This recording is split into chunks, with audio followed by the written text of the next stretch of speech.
Hello everyone! কি খবৰ সকলোৰে আসামিজ বেবি কেয়াৰ নতুন এটা ভিডিঅ'লৈ আপোনালোক সকলোকে স্বাগতম জনাইছো। আজি ভাবিছো চুলিখিনি অলপ কেয়াৰ লওঁ বুলি। গতিকে ভাবিলো আপোনালোকৰ লগতো শ্বেয়াৰ কৰোঁ। তাৰ আগতে মেছৰ এটা বস্তু আহিলে হেতু চাই লওঁচোন। বহুত দিনৰ মূৰত মেছৰ অৰ্ডাৰ দিছো। আগতে দিওঁতে ইমান ভাল নাহিছিলে। আহিছিলে আৰু ভালে। চাওঁচোন কেনেকুৱা আহিছে। চুলা এটা দিছো। মই কালাৰটো বেলেগ দিছিলো। White color দিছিলো বেলেগ কালাৰ আহিলে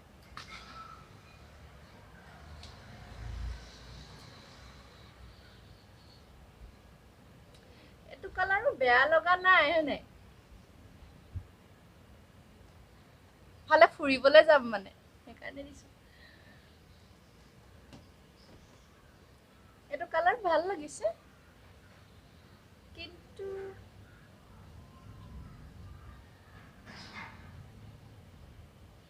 বস্তুটো ভালেই কিন্তু কালাৰটো মই যেটো দিছিলো এটো কালাৰ নাহিলে হোৱাইট কালাৰ দিছিলো হোৱাইট কালাৰটো মানে মই বস্তু এটা লগত মিলাই দিছিলো কিন্তু এটো কালাৰো ভালে লাগিছে মোক বা কেনেকুৱা লাগে লেতেৰা লাগে নে পেটো দেখাব লাগিব চাও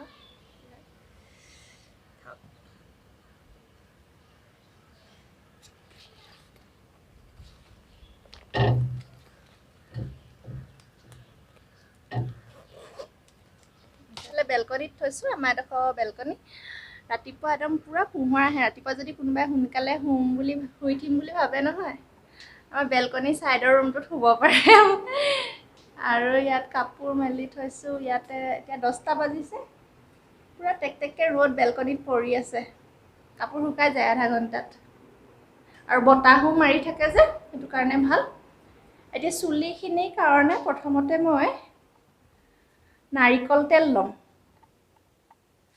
নাৰিকল তেলটো গৰম কৰি লম বহুত দিনৰ মূৰত মই গৰম কৰি নাৰিকল তেল লগাবলৈ লৈছো আগতে সৰুতেও লগাইছিলো সৰুতে মানে স্কুলত থাকোতে লগৰ কোনোবাই কৈছিল গৰম কৰি লগাব লাগে বুলি এতিয়া আকৌ লগাবলৈ আজি আকৌ লগাম তাৰ মাজতে মাহঁতে কৈছিল কি নাৰিকল তেল গৰম কৰি লগাও আজি আকৌ গৰম কৰি লগাম মই বহুত কিটা ভিডিঅ'ত গৰম কৰি লগোৱা দেখিছো আৰু লগতে আপোনালোকৰ লগত শ্বেয়াৰ কৰিম প্ৰেগনেন্সিৰ সময়ত মই চুলি কেনেকৈ কেয়াৰ লৈছিলো আৰু জানমানো জন্মৰ পাছত মানে বহুত মানুহৰ হেতু সময়ত চুলি হৰি যায় কিন্তু মোৰ চুলি হৰা নাছিলে প্ৰেগনেন্সিৰ সময়ত মাজতে অলপ চলপ হৰিছিলে কিন্তু ইমানো বেছিকৈ হৰা নাছিলে যেতিয়া মই কেয়াৰ নলওঁ কেয়াৰ মানে নৰ্মেল যিখিনি কেয়াৰ সেই যেতিয়া কেয়াৰ নলওঁ তেতিয়া চুলি হৰে আকৌ যেতিয়া পৰা নৰ্মেল কেয়াৰ ল'বলৈ লওঁ তেতিয়া আকৌ চুলি হৰাটো ভাল হৈ যায় নৰ্মেল মানে যেটো আমি ঘৰত আৰু কৰো তেল হনা ৰেগুলাৰ আৰু ৰেগুলাৰ ধোৱা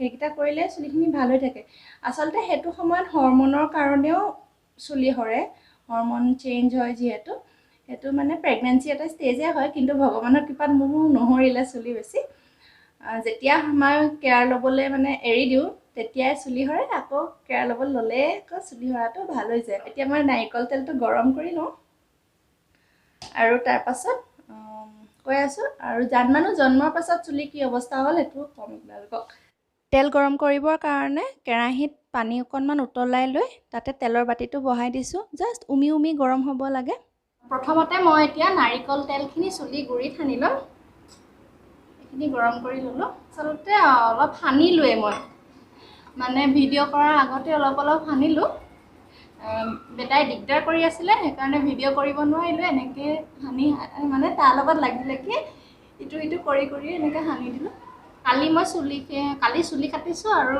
কালি মানে চুলি কাটোতে হিহতি তাত ধুৱাই দিছিলে চুলিখিনি সেইকাৰণে আজি মই ধুই লোৱা নাই আৰু ডাইৰেক্ট এনেকে লগাই দিছো অকল গুৰিটোহে লগাম আগত নলগাও গুৰিত লগাই লওঁ তাৰ পাছত বাকি বস্তুখিনি পিছত লগাই আছো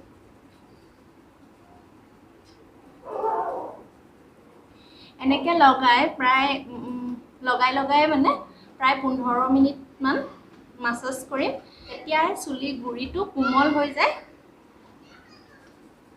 আৰু ভালকে তেলটো এবজৰ্ব হয় মাসাজ কৰিলে ব্লাড চলাচলো ভাল হয় বহুত মানুহৰ সন্তান জন্মৰ পাছতো চুলি বহুত হৰি যায় কিছুমানৰ কম হৰে অলপ সময়ৰ কাৰণে কিন্তু কিছুমানৰ হৰি পুৰা টকলা নিচিনা হৈ যায় সো মই ভাবোঁ সেইটো সময়ত অলপ চুলিখিনি কেয়াৰ ল'ব লাগে। অকল মানে চুলি সৰাৰ কাৰণ অকল হৰমনেল বুলিয়ে নহয়, হৰমনৰ কাৰণেতো সৰেই,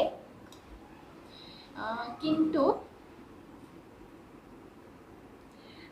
হৰমনৰ কাৰণেতো সৰেই, কিন্তু তাৰ মাজতো যদি আমি চুলিখিনি যতন লওঁ তেতিয়া নিশ্চয় সৰাৰ পাছত আকৌ গজিব। সেইটো সময়ত একচুৱেলি মাক হোৱাৰ পাছত আমাৰ লাইফটো হঠাতে চেঞ্জ হৈ যায়, ঢেৰ ৰেছপনচিবিলিটি আহি যায়, আৰু সেইটো সময়ত নিজৰ যতন ল'বলৈ নহয়। সেইটো এটা কাৰণ চুলি সৰাৰ বুলি মই ভাবোঁ, কাৰণ মোৰ চুলি সৰিছিলে, কিন্তু যেতিয়াৰ পৰা মই আকৌ নিজৰ চুলিখিনি কেয়াৰ ল'বলৈ ল'লোঁ তেতিয়াৰ পৰা আকৌ চুলি সৰা বন্ধ হ'ল। জানমানুৰ যেতিয়া 4 মাহ হৈছিলে তেতিয়া চুলি অলপ সৰিছিলে, আৰু সেইটো সময়ত গৰমো ষ্টাৰ্ট হৈছিলে এপ্ৰিল মে' মাহমানৰ পৰা, আৰু তেতিয়া গৰমততো চুলি সৰেই এনেও, আৰু মই কেতিয়াবা এনেকুৱাও হৈছিলে যে মই চুলি ফনিয়াবলৈ সময় নাপাইছিলোঁ গোটেই দিনটো। সেইটো কাৰণেওতো চুলি সৰাৰ কাৰণ হ'ব পাৰে, অকল হৰমন বুলিয়ে নাভাবোঁ। মানে হৰমনৰ কাৰণে, হৰমনৰ চেঞ্জৰ কাৰণেতো চুলি সৰেই সেইটো সময়ত, কিন্তু লগতে যদি কেয়াৰ লয়, অলপ যতন যদি লয় চুলিখিনি, তেতিয়া মানে অলপ হ'লেও সৰাটো কম হ'ব, বা সৰিলেও আকৌ মানে নতুন চুলি ওলাব, টকলা হৈ যোৱা নিচিনা অৱস্থা হ'ব নালাগে বুলি ভাবোঁ। কিন্তু কিছুমানৰ হৈ যায়, বহুত যতন লোৱাৰ পাছতো চুলি সৰি যায়। সেইটো মানে বহুত হাই লেভেলত হৰমন চেঞ্জ হৈ চাগে, সেইটো কাৰণে হয়। আৰু ভগৱানৰ কৃপাত মোৰ চুলিখিনিৰ ওপৰত ইমান বেছি প্ৰভাৱ নপৰিলে, আৰু মই কেয়াৰ লৈছিলোঁ মানে ক'তনো আৰু ভালকৈ কেয়াৰ ল'বলৈ হয়। ৰেগুলাৰ তেল সানিছিলোঁ, ধুইছিলোঁ, সিমানেই কৰিছিলোঁ। জানমানুহ জন্মৰ পিছত এতিয়া তাৰ 15 মাহ হৈছে, আৰু 15 মাহত মই মাত্ৰ 2 বাৰহে হেনা কৰিছোঁ। ইমান বেছিও কেয়াৰ লোৱা নাছিলোঁ, খালি ৰেগুলাৰ ধুওঁ আৰু। কিন্তু চুলি সৰা বন্ধ হৈছিলে যেতিয়াই মানে অলপ ধোৱা মেলাটো কমি যায়, বহুত এসপ্তাহ 2 সপ্তাহৰ মূৰত যদি ধুবলৈ লওঁ তেতিয়া আকৌ চুলি সৰিবলৈ ষ্টাৰ্ট কৰে। চ' ভাবিছোঁ সেইকাৰণে চুলিখিনি পূৰা দীঘল আছিলে মোৰ, এতিয়া কাটি দিলোঁ। গৰম দিন আহিছে যে, সেইকাৰণে অলপ কাটি দিলোঁ। আৰু ভাবিছোঁ এতিয়া মানে অলপ যতন ল'ম। চুলিখিনি চুটি হৈ থাকিলে অলপ কেয়াৰ ল'বলৈও ভাল হয়, ধুবলৈও সহজ হয়। দীঘল হ'লে মানে ধুবলৈও বহুতখিনি সময় লাগে। এতিয়াতো জানমানুহ এনেকুৱা এটা ষ্টেজত আছে যে মই বাথৰুমত সোমাই থকা সময়তো সি মোক চিঞৰি থাকে, বাথৰুমতো বেছি সময় সোমাই থাকিব নোৱাৰোঁ। সেইকাৰণে চুলিখিনি অলপ কাটি দিলোঁ। কিন্তু ভাবিছোঁ এতিয়া মই ৰেগুলাৰ যতন ল'ম, মানে এতিয়া চুলিখিনি ভালেই হৈ আছে, হয় নাই বাৰু কওকচোন? মোৰ অলমষ্ট হৈ গৈছে তেল সানি। এতিয়া মই বাকী পেকটো বনাম। ঘৰতে পোৱা এইটো মই পেকটো ৰেডি কৰিছোঁ। ইয়াত মই লৈছোঁ মৌজোল 2 চামুচ, দৈ অলপ, আৰু এল'ভেৰা জেল। ইয়াত আৰু কণ্ডিশ্যনাৰ ব্যৱহাৰ কৰিব পাৰে। বৰ্তমান মোৰ ওচৰত কণ্ডিশ্যনাৰ নাই আজি, সেইটো কাৰণে মই কণ্ডিশ্যনাৰ নলগাওঁ। কণ্ডিশ্যনাৰ ব্যৱহাৰ কৰিলে কিন্তু পূৰা স্পা ক্ৰীমৰ নিচিনাই হৈ যাব এইটো ঘৰত বনাব পৰা। এইখিনি এতিয়া লগাই হৈ গ'ল। এতিয়া মই চুলিখিনি এনেকৈ পকাই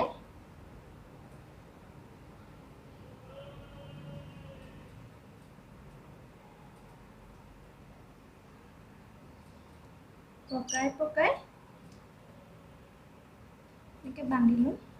ইয়াৰ পিছৰ ষ্টেপটো দেখাই আছোঁ ৰ'ব। এতিয়া টাৱেল এখন গৰম পানীত ডুবাই, মানে সহ্য কৰিব পৰাকৈ গৰম পানীত ডুবাই এনেকৈ 15 মিনিটমান থৈ দিম। তাৰপাছত টাৱেলখন আঁতৰাই 35-30 মিনিটমান থৈ দিম, শ্বাৱাৰ কেপ এটা পিন্ধি। মই আলফুল আৰু আমাৰ জানমানুহ মানে পৰি গৈছে জানমানুহটো। আমাৰ এখন বিচনা, আৰু বিচনাৰ ছাইডত এইফালে মূৰৰ ফালে মানে আমি এইফালে মূৰ কৰি শুওঁ, সিটো ছাইডে মূৰ কৰি নুশুওঁ। এইফালে ফেনৰ বতাহটো এইফালে পৰে, আৰু এইফালে এখন তলত তুলি থৈ দিছোঁ, নহ'লে কি হয় ৰাতি পৰি যাব পাৰেতো, ঠিক নাই। সেইটো কাৰণে এনেকৈ থৈ দিছোঁ। আৰু চুলি ধুই কৰি হৈ গ'ল। এতিয়া এইখিনি মই একো ড্ৰায়াৰ দি শুকোৱা নাই, মানে ডাইৰেক্ট এনেকৈ শুকাবলৈ দিছোঁ।